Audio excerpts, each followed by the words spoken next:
ქალაქ რუსთავის საფეხბურთო კლუბ მეტალურგის ფან-კლუბის წევრებმა მეტალურგიული ქარხნის ადმინისტრაციის შენობასთან საპროტესტო აქცია გამართეს.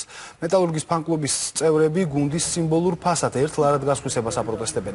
აქციის მონაწილეების განცხადებით კლუბი 11 ივლისს გაიყიდა, თუმცა ახალ მეპატრონეს მის გასაძლიერებლად არაფერი გაუკეთებია და გუნდი დაშლის პირასაა მეტალურგს წამყვანი ფეხბურთელები ტოვებენ.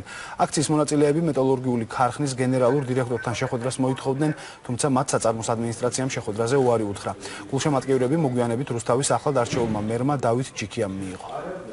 არ ვიცი როგორ აქცით და მოიპოვეს უფლება რომ ფლობელები იყვნენ მეტალურგის გუნდის. ვერანაირი არგუმენტი ვერ გააჩნიათ ფინანსურთან დაკავშირებით.